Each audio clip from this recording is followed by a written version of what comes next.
All right, it says we've gone live. It takes a second for it to start populating.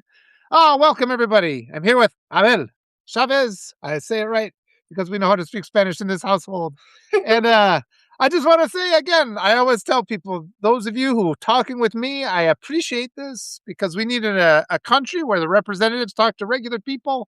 I'm just a dad. I'm trying to raise my family. I just want to survive. I want to buy groceries. I don't have to have my own private island. I just want to be able to have 2 days a week to go play in the park with my kids. That's all I want.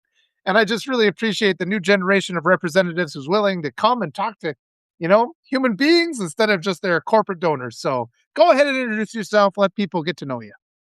Hi, everyone. My name is Abel Chavez, and I am running for CA 48 for Congress in San Diego and Riverside County. And I'm running because I've lived here my entire life. I'm raising my 3 young boys here, and it is tough. It is tough out here. I've lived here my whole life. I went to the school to become a teacher. I got my master's in education, and I just saw that the school system that we have isn't designed to actually help our students have a better life. It's designed as it turned into a business, which is like the worst thing that I really wanted to help students. And what I saw was it was all about getting them in their seats so that they could get as much money as they could. So there's a little thing called ADA. ADA is it's how much money the school gets per student per day if they show up. And so it's literally just a matter of how can we get as many students in the door in their seats per day. So it turned into that. And I saw a lot of students weren't getting a good education. And I decided we need to do something about this. We need to do something important. So I ran for school board. Good. I beat out a Republican incumbent that had 10 times more money than me, and no one had ever flipped that seat. I'm the only person that's ever been a Democrat there. And not only that, 1 year later, that all Republican board elected me to be president of the school board. Yes. They said, we see that and they're all 65-year-olds, somewhere around there. And they're like, you know what? We see that you have good ideas. We see that you're working really hard. We see that you care about the students. And we got the first bond passed in like almost 20 years. We got $30 million in funding for our students. Even with an all Republican board, we still got that bond passed. I'm super proud to say that we increased our test scores higher than anyone in the entire county of Riverside.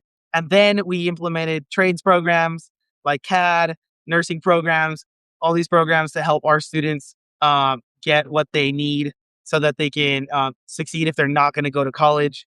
And then we did an early college high school. So our students are graduating with AA degrees and I get these before they even graduate from high school. Yes. So they're halfway done through college. Yes. And they're half of, like their debt is less than half of what it would have been if they would have just gone the traditional route. California's got some programs where, you can get about your first 2 years paid for, right? Yeah. In general? Yeah. Yeah. Well, yeah, they do that, but now they're done with it before they even get into college. Oh, good. Yeah. Oh, so like they can take can they roll it over? So what would have been their first 2 years ends up being their last 2 years. So then they effectively get it free. Oh no. Oh, I don't know. I don't know about that. No, I don't think that's how it works. No, you can't do it. You can't roll it over, but okay. Still good. It's still good. They're saving half the money and half the time. And so basically my plan is to build a trades building in every single high school in our community, and then a business path so that we can build our economy from within. And then pair that with once we've built that trades building, we partner with the unions. We have our students learning trades like electricians, barbers, chefs, whatever you want to learn. Yeah. Those jobs are the ones that are not going to get taken over by AI. Yes. So those are the jobs that we need to teach our students. I always take it from the focus too, like the trades. It's like, get the trade degree and then work with a professional wage, and you can still go on and get more education after that. It seems like a lot of times they do the push for the trades as if, okay, now you're done. And it's like, you can use that as a stepping stone too. And it seems like that gets left out of the conversation a lot. I also wanted to add just my own daughter. We've always been a Spanish speaking household. So she is a sophomore this year. She's taken the last Spanish class that they offer. And so she's in a program already to take college credits. next year. People are waving and saying hi. So who's coming in? I guess you don't want to be seen on the you don't want to be seen on the screen. Yeah. Oh, it needs to be. That's okay. It's okay. Okay. He wants Papa. He wants his Papa. Oh, that's fine. Okay. Well, he's small enough. Yeah. Wonderful. That's totally that's perfect. And I did a lot of my that works wonders. That's fantastic. I did a lot of my early I've always been a work from home guy, so I was able to bond with my little ones in the same way as this. I love this. I love this. So yeah, I just one of these things though, like the implementing programs for Spanish speakers is something that especially now with these attacks on immigration. Oh, Yeah. we're losing them. I love it. I love this. I love this. I want to take one. Yes, the attacks on immigration. I'm sorry. This is what happens when you work from home. No, it's fine. I think that was the best thing you could have done to endear yourself to all the people that are going to watch this video. That was fantastic, and your little one is just absolutely adorable. So that's great. Yeah. He's a little cutie. He's always like waving at people. He's like, That's fun. It's just, oh, you know what? I tell you, the laughs these days are hard to come by. Let's just take the laughs. Let's just roll with it. The family.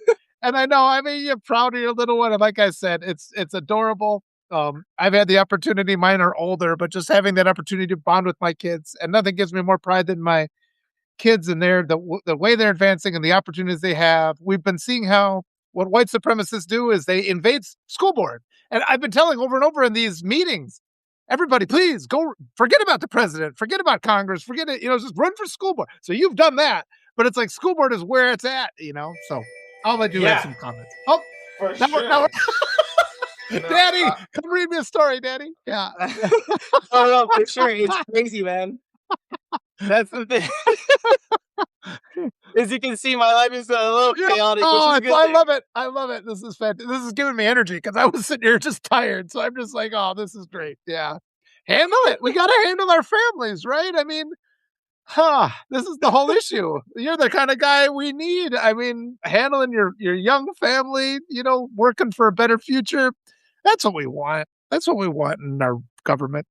That's what we need. Yeah. I mean, honestly, like you said about the school board thing, like it's crazy how they actually have like a system where they're implementing like MAGA in there, and they're trying to make sure that they implement these policies that are just not good for the kids. Like they're not thinking, and it's very and like it's very much about. I mean, I could go into it all day, but they're just firing people left and right, and it's like these people are. It's taken straight from the top, the same playbook as the top, and I'm sitting there like doing damage control, making sure that there's interviews in place with everybody. Hey, we need these people. We need these people. These are important people, and I don't even want to get into what actually happened. Yeah, no, this is crazy stuff. But just know that we're saving things on the ground level too. Well, the whole Republican have this plug in. They're all pawns, and they make superstars out of people that have no education. They have no accomplishments whatsoever. The next thing you know, they're like the head of the Department of Defense, or they're like they're anointing people that have literally no qualifications whatsoever. So on the left, it's like, we're actually, we're trying to hire people that are qualified. And then it's like, that almost becomes to a disadvantage because they put these people in with no qualification. They build them up for a couple of years. Then when they need to sacrifice somebody, they sacrifice them. And of course, everybody on the right is just happy for the attention for the 5 or 6 years, so it's just, this reality we live in, I want out, I'm tapping out. Yeah, we went to the wrong timeline. I know that there's a timeline out there where everything went right, and we're already in utopian society, but we're not on that one. We're not in that timeline. We got to go back in time and stomp on a butterfly or something like that. Ray Bradbury. That's exactly it. Just change everything. All right, so you said the key word, in every one of these conversations I've had. I've talked to all these different candidates, and it's always community. We've seen that in the last 2 years. We actually do have the power. I didn't really believe that my whole life, all these things, all these ideals of this country and how the people really run it. And I'm just like, well, that clearly is not true. But then we got Jimmy Kimmel back on the air, and I'm just like, it actually kind of is true. Now let's do that same process and get universal health care and universal education. And it starts with people like you, getting people like you in Congress to represent us. So, what are your Y- thoughts there? It's especially like with universal healthcare. I mean, I've run the number. I'm a math guy. You don't see any math here, Yeah. but No. there's a Well, lot of stuff here, but it's not math. But we ran the numbers. I mean, honestly, it doesn't make any sense to have. There's a middleman involved, right? And the middleman is the insurance companies, and the insurance companies are supposed to be competing against each other. But really, what they're doing is they're paying for. So a lot of the insurance companies are actually working with pharmaceutical companies. So pharmaceutical companies and insurance companies are like sometimes yeah. pinned. So a pharmaceutical company will own an insurance company and say, okay, well, I'm going to sell our medicine, this medicine, to my insurance company for pennies on the dollar.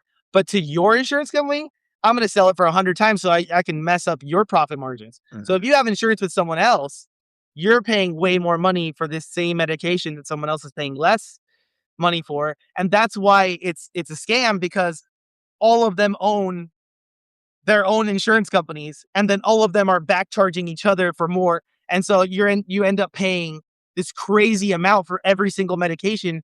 And that's why we need a single payer healthcare system. Yeah.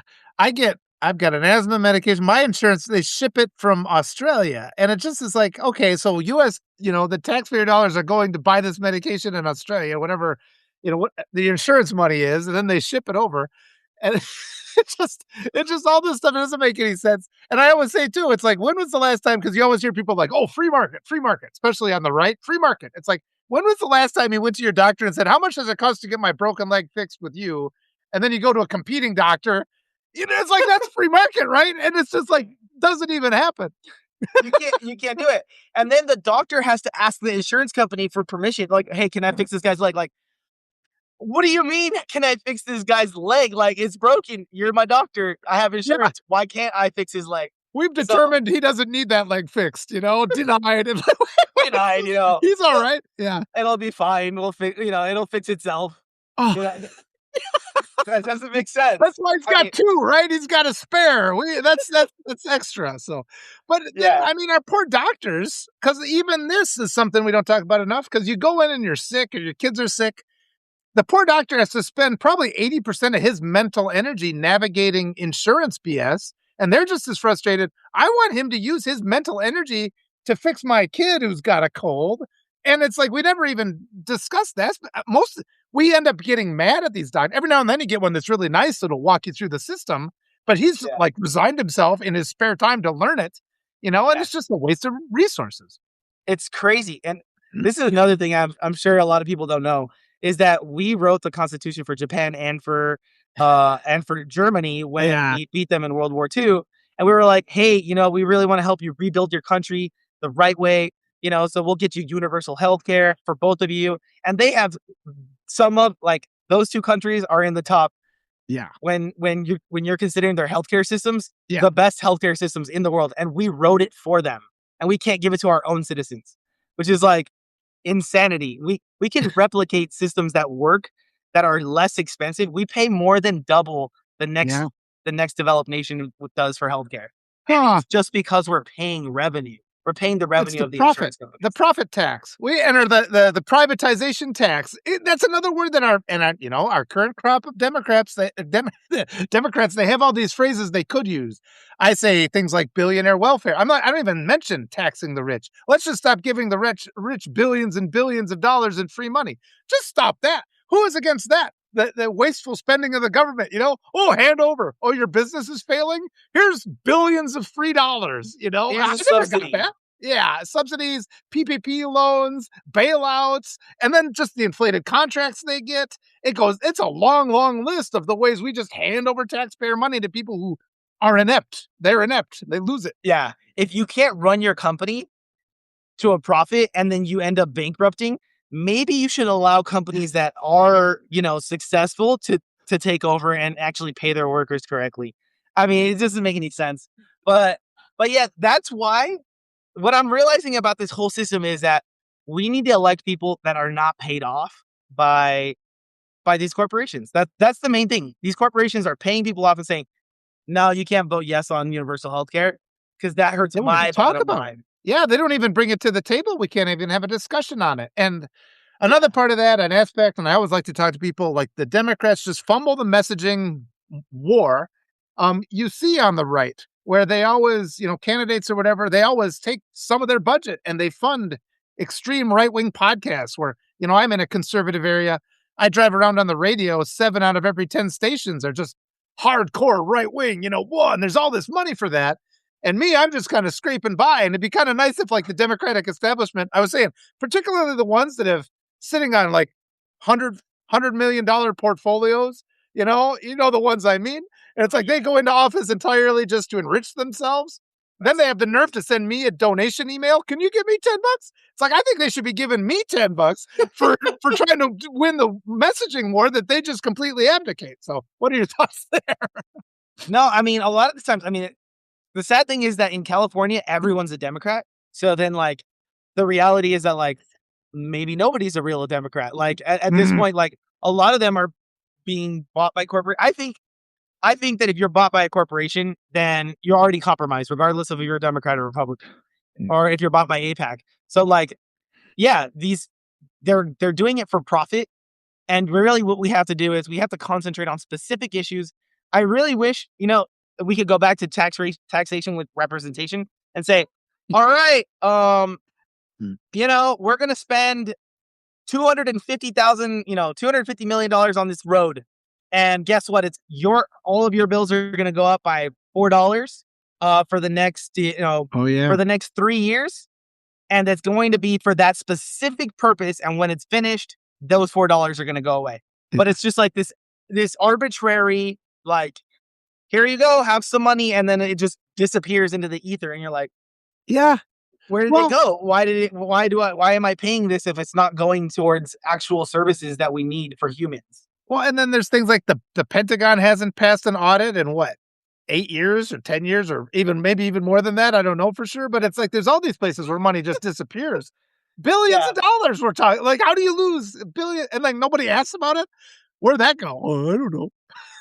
I think, you can correct me if I'm wrong, but I'm pretty sure over the past 10 years, they've lost $8 trillion. Uh, Trillion with a T. Yeah, just lost. And Like we don't know where they've never passed an audit. Yeah. So they've the never. thing is Okay, that, like, we're just simply just draining. And I understand, like, their secret programs. It's like, oh, hey, we're building some, like, super ship or something. Like, theoretically, fine. yeah. Fine. If theoretically you're building a super ship, then, like, say it's going into secret, pot X. And then eventually Yeah. that secret pot X needs to be exposed once it's, like, no longer a secret, once we use it or something. And I would say it's like, don't you need some scientific minds to build this secret project? So maybe we should have some free science classes for some kids. And I mean, it's like, at one point, why can't we make education part of our national security? I think we kind of need that, don't we? We need some smart people to combat the smart people of other nations. And that's just never in the argument or the discussion at all. Yes, yes.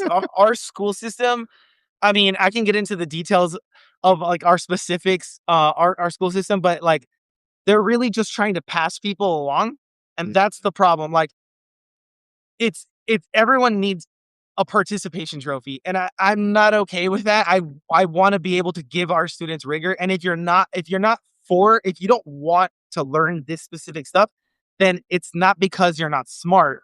It's because you want to learn something else, and we need to be able to guide you in that. But the problem is that everyone said, well, it's our fault if they're not passing, so everyone's going to pass now. And I'm like, that's not a solution.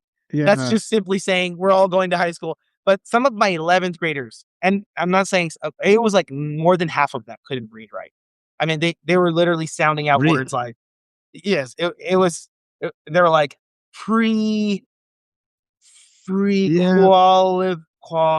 pre-qualified. I'm like, it's pre-qualified. Yeah. And this is very common. It was super common. Yeah. I would, as a science teacher, I would do popcorn reading with 11th graders Yeah. just so that they could practice reading. I was going to ask you what did you teach? I taught physics and chemistry and Oh, biology, actually. oh, Yeah. okay. Also a physics teacher. I'm both certified for physics and English. My minor was physics. So Oh, that's awesome. Well, I kind of was doing my English, and I'm just like, I should actually get something I could use to feed myself with. So I took a bunch of physics, and actually, it's like it doesn't make sense until you realize physics used to be called natural philosophy, and it's because once you start sitting in those classes, you're like, oh, my mind actually does work pretty well for this, So Yeah. no, that's great. I love that. And I also just like, I mean, you having your child in early, I'm just like, that just warms my heart because you know what I'm afraid of? I'm afraid of my kids dying of thirst, like not being enough fresh water is something.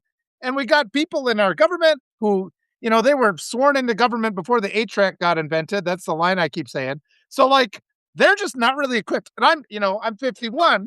I'm 51. I don't like new technology. I'm just like, I get a new phone. I'm like, I don't want to spend time learning how to use this. People that are 30 years older than me, they really can't comprehend the dangers of AI. We got this algorithm problem where they promote all the lies and the propaganda and hate and division. We haven't had any regulation for our social media. So I guess I'm just dumping a lot of things on you, but I like the fact that you are probably worried about the future so that your baby, has a place to live, like in a habitable planet. So that just makes me happy too. So go ahead and respond to whatever you want. As far as the well, there was a lot. There was a lot there. So that as far as the AI thing, I mean, honestly, like it's such a new thing that now it's like, what do we do about this? So, firstly, for data centers, they're building these new data centers. They're taking all our electricity bill, and they're like skyrocketing electricity bills in areas that used to have reasonable electricity bills. So one of the main things, one of the plan is, firstly, a data center must come with its own electricity plan, and it cannot affect the electricity of the people that live in the area that that it shouldn't have anything to do with that. These people are not using, they're maybe using 0.000001% of the data. This data is for the entire planet. Yeah. And their electricity bill is going up by triple because of that. Yeah, it's billionaire welfare again. We're paying the costs of rich people once more, like always. So go ahead. Yeah, that's exactly it. So that's one thing. The other thing is the cost of water. So basically our water costs are going up because electricity bills are going up.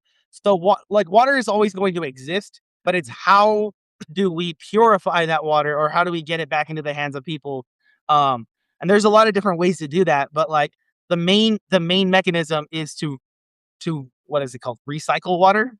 To recycle water. It's instead of desalinization. Okay. Because desalinization costs like 10 times more. 10 times more electricity.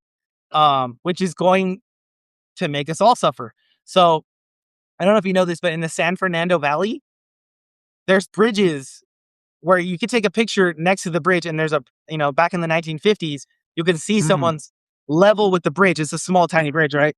Well, now in that same area, there's a person standing and taking a picture in the same area, and they're like 15 feet below the bridge. Yeah. Because the entire California Valley, the aquifers underneath it, have now been drained.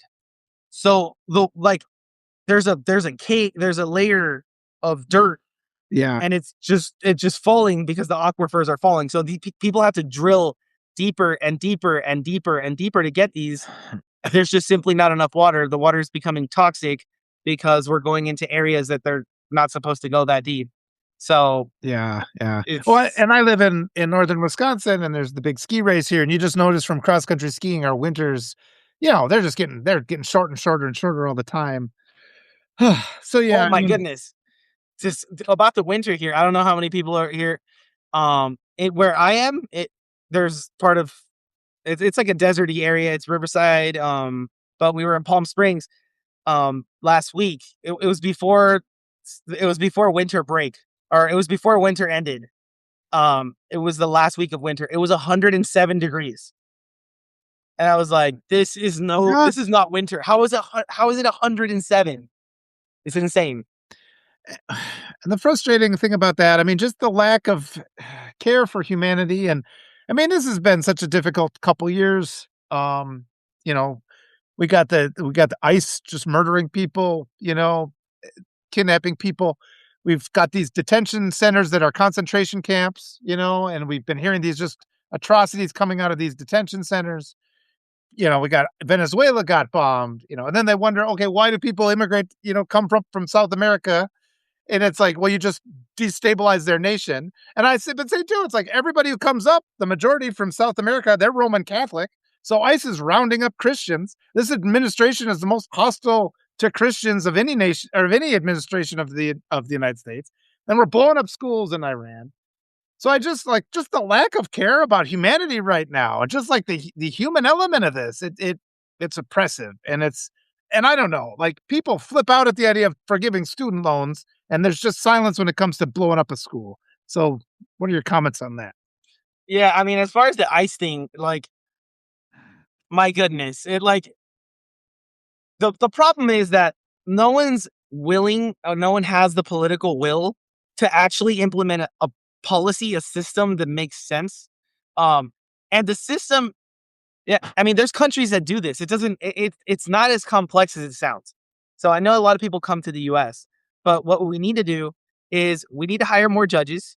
We need to have a centralized system that works between all nations. So the system basically identifies people. Okay, so you're coming from Venezuela, fine. You're coming from Venezuela. You're this X person, right? Then we can verify whether that person is a criminal or not a criminal, whatever. As they're being processed, this can all be automated. Our country, not automated, but like we can hire judges and this information can be available readily, right? As someone's coming through the border, we identify who it is. Now we know who it is. Now we can process that person, give them what's called an ITIN. An ITIN is a social security a number for immigrants. Mm-hmm. And that ITIN can be used so that they can pay their taxes, they can be part of society.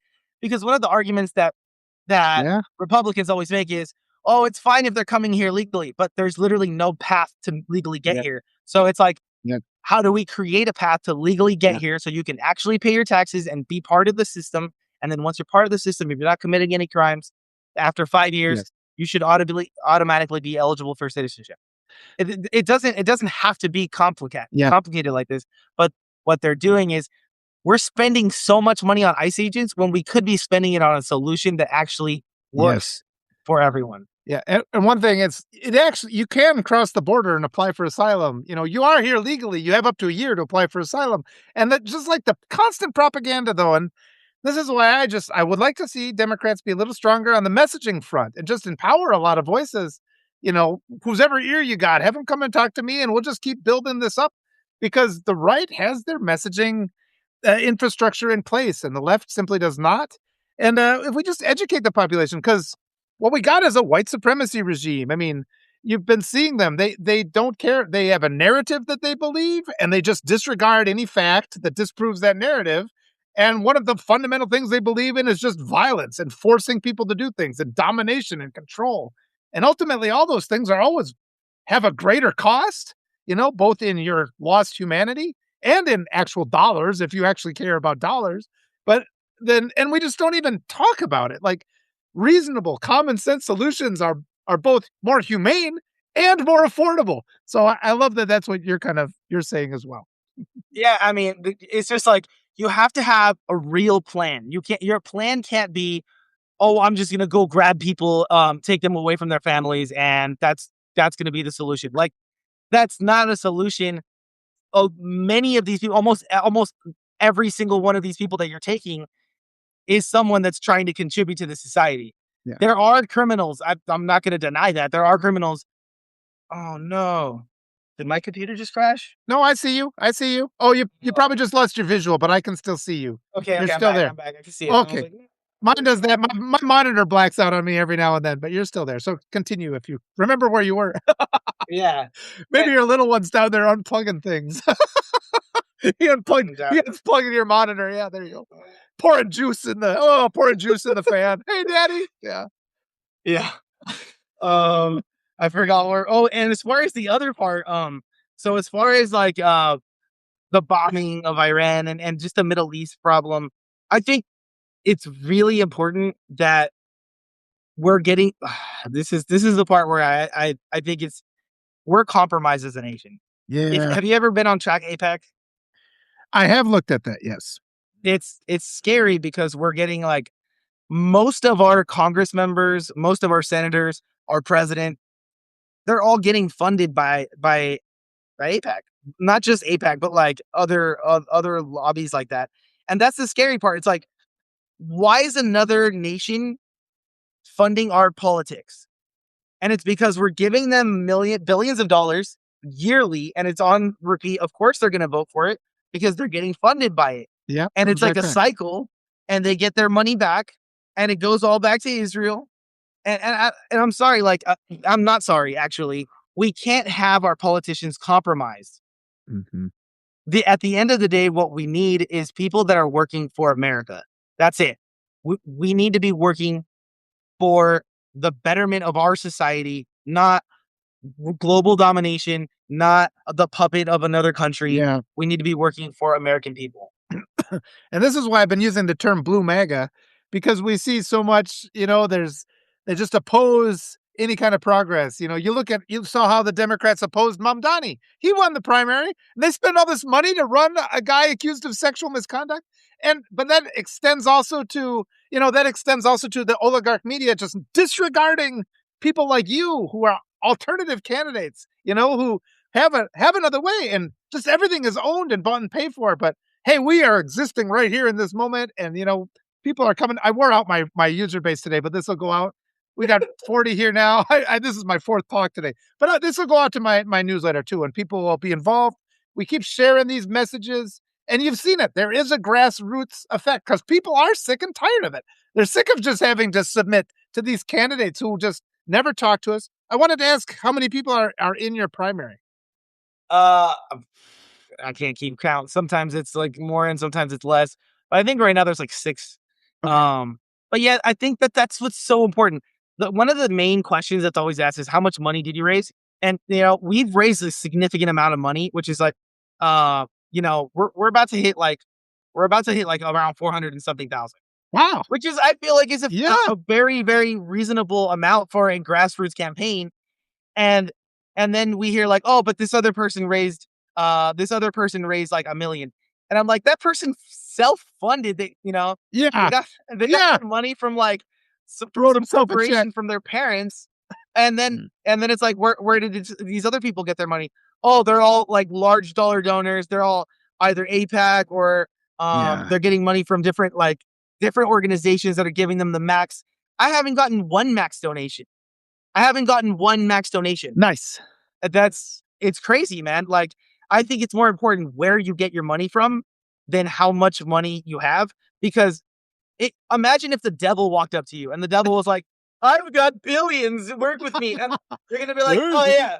Yeah, he's a good fundraiser. Well, it's sort of like, yeah, all these criminal masterminds have a lot of money. These guys that have inherited fortunes from the slave era, they got money, and they're not necessarily the guys they pick to run aren't necessarily the best candidates. But what really frustrates me is how Washington will put its finger on the scale of these local districts. Here, where I'm running, it's Derek Van Orden's district, and the Democratic challengers are Emily Berge and Rebecca Cook. And I know Emily Berge really well, and she said that when she called up Washington, they're like, "Well, we don't want you to run. We've got a candidate." And like don't have a primary. But when you have a primary, you've got people on the ground going around the district, telling people, getting them excited. And whether it's the congressional race or the down ballot races are arguably more important. And every time you go out, you're like, "Hey, these elections are coming up. Be involved." And you can talk to people. And I always say, run these primaries because the name recognition you get here, you can use elsewhere. There's all these other seats that come up. There's all this, and every political seat you have has a budget. And if we get an ethical person in there, it's not like, oh, I'm just going to funnel this $10 million of taxpayer money to my buddies. I'll use it for the people. And bit by bit, as we do that, we can start winning the messaging more. This is a hard year for anybody who's in creating content because they want to silence us. But Yeah. yeah, no, are you having that where people are pressuring you to drop out because they have their anointed candidate? Oh my goodness. Oh my goodness. Yeah. I'm not even gonna say any names, but I've gotten some interesting calls from some high level people, and they're just like, yeah, you're a great candidate. But it just happens to be that we have someone that we want to win. So, you should just leave the So they're race. afraid. They're And I'm afraid of you. like, you know what? I'm not gonna do that. Like at the end of the day, like a lot of people say like, oh, well, I know, well, Bernie lost, right? So Bernie lost, but I don't feel Well, like he truly lost. well, You know why? they lost a lawsuit. Are you talking about 2015? Well, 26. Well, both time, but like he did lose, but like at the end of the day, I don't feel like he lost. And you know why? It's because he created a movement of people that believe in a better tomorrow and that actually have a vision Yeah, for an America that actually is for the people. yeah, And people didn't understand that we needed that. yeah. Now that we have Trump, it's like, well, now a lot of people are like, whoa, what can we do? But like the vision, Trump is a symptom of the Yes, problem that had yeah. been, cooking forever. We were just comfortable living a mentality where we're We just just did. working and working and working and getting less and less and less money.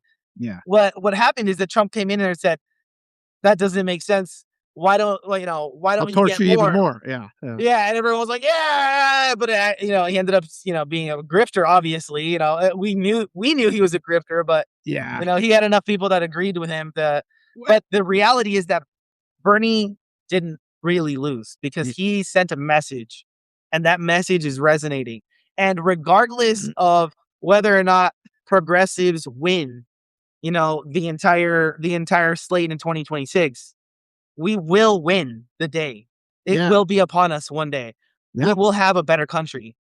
And I yeah, I believe that down to my core that this isn't over. And our day will come when we have a better country and we actually work for the people. I believe that because what the hell's even the point of wasting your time thinking about the alternative, right? It's like, let's just go through it like that's inevitable. I'll throw all my energy into that because it makes me empowered. But I do feel that. And I was amazed how, because Bernie showed us too, because he was just leaning into the term democratic socialism, and prior to that, that was just like you couldn't even utter that word. He's like, no, democratic socialism. Let me explain what it is. But this is where the blue MAGA keeps dropping the ball, where they're just like, oh, we can't be seen as defunding the police. And it's like MAGA's out there, literally abducting kids and children have been raped in these concentration camps. And you're worried about the perception of, oh, we can't look like we're trying to defund law enforcement. Like getting some people in there willing to not respond to Republican lies and just be bold and unapologetic defenders of integrity. That's what I'm seeing in you, so I applaud you for that. But what are your thoughts there? Yeah, I mean, yeah, I think it's just like we have to know that like our line isn't just beating Trump. Yes, we have to beat the whole system. Yeah. We have to go back to, I mean, if you go back, it started with like deregulation of the okay, so basically it started with Reagan, right? He Yeah. started taking apart the tax code system. And then it started becoming a system where people should get taxed less and trickle down economics. But obviously that doesn't work. You're just going to give Mm. you're just going to let a rich person have more money. Why would they give it away? Yeah. Why would they give it away? That doesn't make any sense. That's never been a system that makes sense. Our system needs to work in man, I don't even know what to say. So basically taxes need to go for services. And if someone is so one of my plans is um okay, so if you're making $80,000 a year or less, we should remove your taxes other than Social Security and your Medicare for all. Yes. I wrote an You have article Medicare with for all. that exact same proposal recently, so we think alike. Yeah. It's an $80,000. This money hasn't been adjusted in years. So right now it's like 27,000 or something like that. But yeah, if you make $80,000 a year or less, you're not getting taxed. So you get about $6,000 more in your pocket. Yep. That's for you. That's Yeah. going to like lift the economy up massively. Yeah. So It that's also one thing. motivates people to work, right? I mean, that's what the right always says. It's like, oh, you go ahead and work, and so you can eliminate a lot of some of the social plans that we have now. That's how I appeal to the right with, like, yeah, let people keep their money and work. But Yeah. And then on the other hand, there's this thing called a FICA tax, and the FICA tax um is capped. I think, and the number's changing all the time, but I think it's like 190,000 right now. But basically, the FICA tax is at 6%, right? So anyone that makes over $190,000 a year, any dollar that's over that, doesn't get taxed anymore at 6%, which is insane to me. I'm like, so the more money Yeah. you make, the less money you get taxed. But the less money you make, okay. Yeah. In any case, so basically uncapping that would actually get more tax revenue. So basically people that actually needed it would have it. And people that didn't need it as much, I'm not saying that rich people don't need that $6,000 extra a year, but you need it less than someone that's making, Yeah. $50,000 a year for a fact. It's just comical too how, they're always the right always has this fascination with the 50s, and then you're like, "Well, let's go back to the tax code of the 50s." Oh no. It's Yeah. Oh, America was so great in the 50s. Well, yeah, exactly. It's because everybody right. paid a fair share of taxes and, and billionaires were held accountable. Actually, I don't even know if we had billionaires then. Yeah. Well, there was actually and that age too, you actually had billionaires who were funding things like libraries, and that's kinda gone out the window too, they so I don't know what's but you're right. I mean, this evolution, but another thing that I've been watching that's been fortifying me is you start reading like, Where Do We Go From Here by Dr. Martin Luther King, and it's like you start to realize we're seeing this things happens in cycles. We get some rights and then they're eroded back, and we get them and they're eroded back, and I was talking to a guy who was one of the founding members of the Black Panthers, and he was just going on about, programs like school lunches. That's what the Black Panthers did. It's Yeah. like, and he was talking about how they'd straight up just shoot you back then. He's like, it's still scary now, but we do have advantages. I think our digital age gives us this huge advantage. We've seen like the tech bros kind of weaponize these social media platforms, but every now and then we do get something like Substack here where we're allowed to have these conversations. And again, it just comes back down to that community mobilizing and just working back a lot of that brainwashing, which makes us think it's normal to vote for just like the most loathsome, repugnant human being in the history of the universe, because that's what politicians look like. And we can make that choice and say, hey, let's vote for a nice young dad who is cared about the future for his kids. Yeah. So Yeah. best No, time ever. I appreciate that. I saw it. I was like, yeah. Um, so yeah, I mean, ooh, I lost track of what we were talking about. So we We're were just talking going on and everything. Yeah. Go ahead. the, Keep going. the AI. Oh wait, no, it wasn't the AI thing. It was the social media thing. So Yes. about social media, you mentioned this earlier in the conversation about how how basically there's no regulation and all the most extreme things get pushed. So this is really fascinating. I don't like a lot of people talk about this, but in 2020, right before January 6th, I don't know if you remember how like intense everything was and how tight and how angry everybody was at each other on social Yeah. media.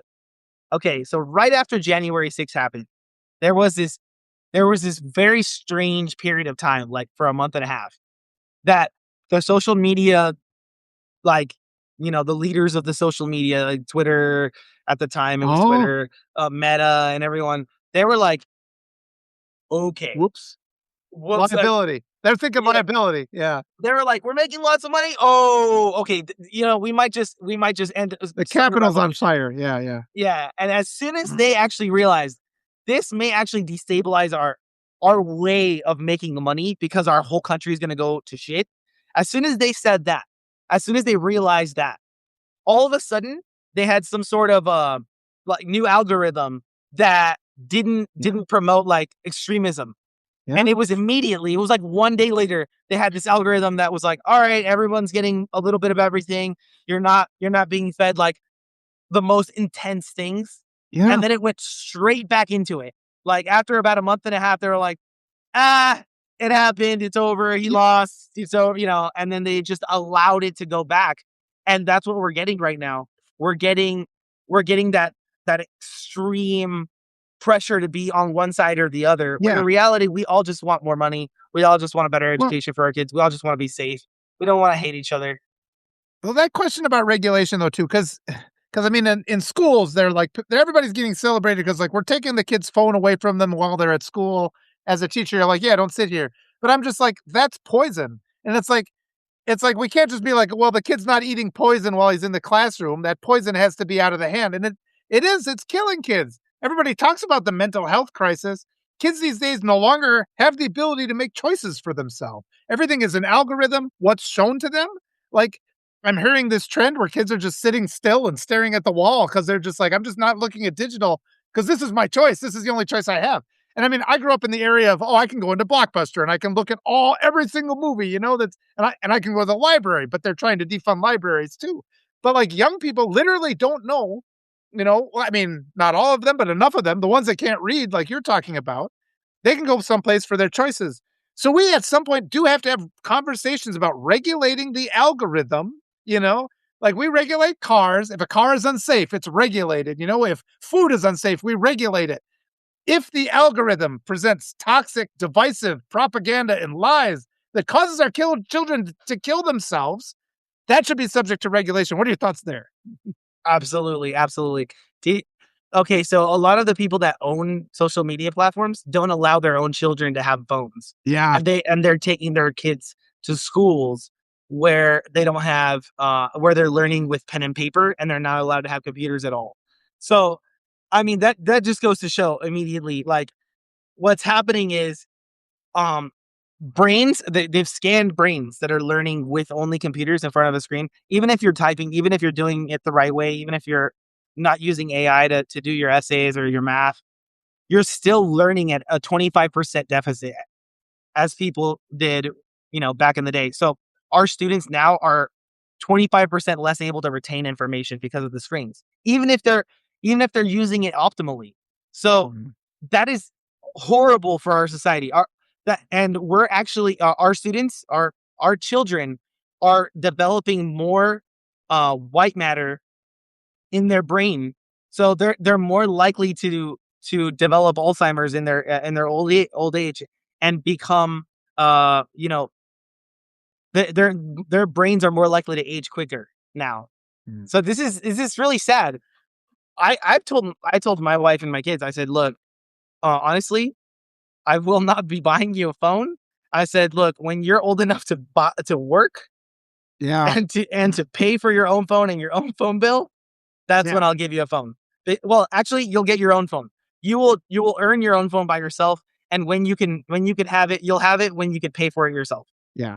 I went Otherwise, you with won't have it. I got like one of those I got these flip phones. They're like construction flip phones that were like $50 because I'm just like, your kids are gonna throw them into the pool and everything anyway. But it's like, okay, I'm picking you up from practice or whatever. And it's like, I do want you to have a phone, but it's like, yeah, the amount of money and just like people need to go back to like arts and crafts. And like one of the things that's been coming up today, like community, get together and do a let's build our protest signs, arts and craft day with your friends, sit together and paint. You feel so much better. You sit down and you're painting on cardboard and you're like, oh my God, it's like a break, it's like a vacation. So Yeah, the you're community, doing something. Yeah, yeah. That's why I want to bring the trains back into our schools yeah, because at the end of the day, like, uh, unfortunately, AI is taking over a lot of people's jobs.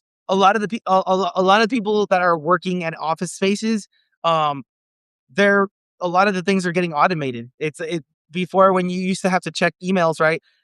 Have you heard of OpenClaw? open, OpenClaw? no. Okay, this is really scary, but here. So basically, what it is it's an AI that has 100% control of your computer, right?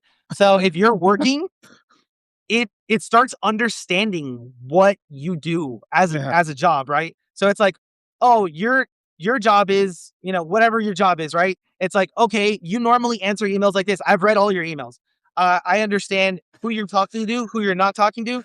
I'll It can literally open up your computer for you, do whatever it wants on your computer, and then do your job for you.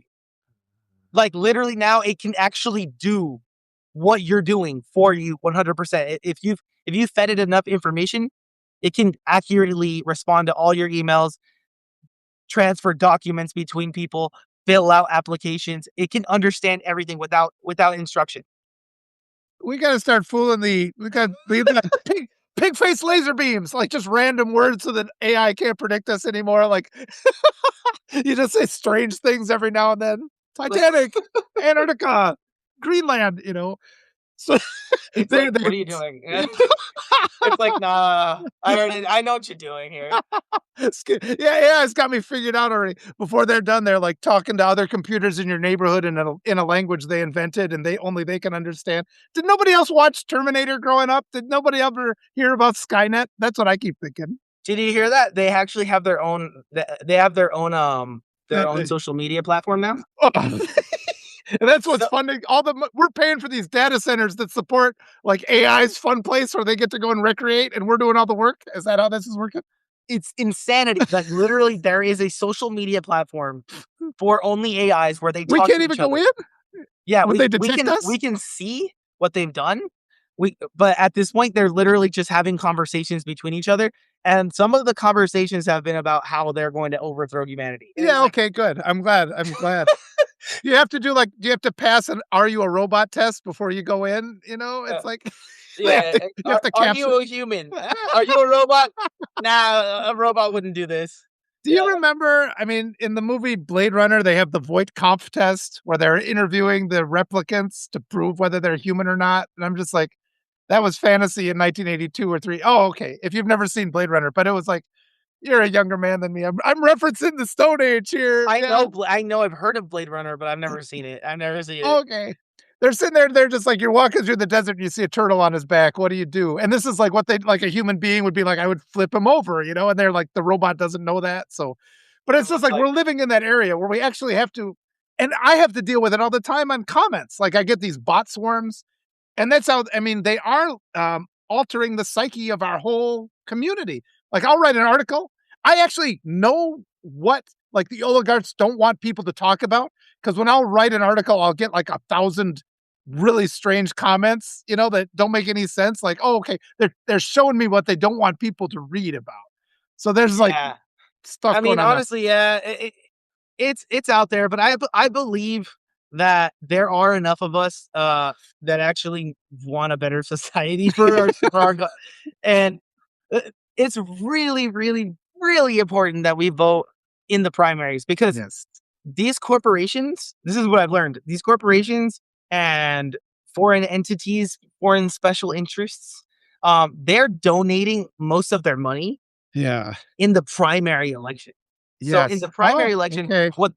so what they'll say is, Well, then they okay, win either way, right? They win whether yeah. it's yeah. So basically they'll say if I have to spend $400,000 in a primary on one side and then $400,000 in a primary on the other side, then Cheaper than the general. it Yeah. doesn't matter who comes at the end because Yeah. they're both my puppets. And Yeah, it, yeah. otherwise, like if they funded one side only, and then They and it lost. They ended up blew it being open. like a $10 million race. Now they have to spend $10 million on this race against the other side, which would also spend $10 million, and now they actually might lose. Yeah. So it's easier for them to get their puppets early, and then Yeah. to have them battle it out at the end. It doesn't matter for Americans. Oh, I mean, because at the end of the day, we always lose. yeah. Well, that's a good note for me to say, where's your webpage so people can support you? Yeah. So my webpage is abelchavezforcongress.com. It's getting a revamp, so it's gonna look a lot more beautiful. You spell I out actually 4, it's, uh, Yeah, I'll type it every out right word is now. spelled out? Okay. So Yep. right now it is. I'll show you. I'll actually give you guys the revamp version of it Ooh, right now. So ooh, let's do this. you guys are all getting the cool one. Oh, okay. I The wonder if it even Christmas one? works. Oh, your tone of voice is great, but we can find either one. AbelChavezForCongress.com. I'll put it in the replay. I'll find it. I'll make sure people have it. I actually put it in the chat there so you can all have it, but just in case, yeah, there's a new one. You guys all got the new one in the chat. If you're in the chat, it's Yeah. pretty cool. The old one, I will also give it to you. Um, Here it is. Where are we? And I'm putting it in the chat there. AbelChavezForCongress.com. Yes. We need grassroots support. We need Yes. help because otherwise we're going to get the same people that we always get, and our country's not going to get any better. Yep. Yep. And I know you're one of the Courage candidates, and that's an organization where we're kind of combining forces, and all the people that are here in the chat, economic. I know everybody's against the wall economically, but the reshares have a big impact. And sharing it on this interview, share this interview on other platforms. I'll keep coming back to you. I'll keep brainstorming about ways to generate more support. Yeah. Just like because everybody's fed up with this. Everybody's fed up with everything, and I got a whole bunch of other creators here on Substack that are going to want to talk to you. They got bigger. A lot of them have bigger platforms than I do, so we'll get people knowing about you. This has been delightful. I think you're great. So, Thank you so much, Walter. I appreciate you. And then, yeah, just let everybody know. Get I will be on all the Substack interviews you'd ever want me to be on. oh, okay, perfect. I'll start spreading it around. And yeah, this has been so much fun. Yeah, go out. Make sure here. Here's the trick. I started writing books for my kids when they were, about 7. I would bring up chapters. I do it 3 days a week. Do that. It's a captive audience. And this is how I convey fatherly wisdom to my kids. I give it in the form of a talking dog, so they don't have to listen to me. Yeah. I'm reading a book. No, it's in there. It's our actual dog, but he's a character in the book. He always Yeah. mocks me, so then they're willing to listen to it. So that's my advice for a young father. I read him Calvin and Hobbes and Roald Dahl Oh, that's and then awesome. Animal Farm just to make Oh, yeah. That was important too. One of my favorite books. prepare him for the world. Okay, Abel, thank you so much. Cuídate. And Cuídate, que tengan suerte. buen día. Yeah. Sí se puede, sí podemos hacer una sociedad más buena para todos. We can Sí, make a better society perfecto. for all of us. Eso es hermoso. Nos vemos en la próxima. Chao, Nos chao. vemos. Bye.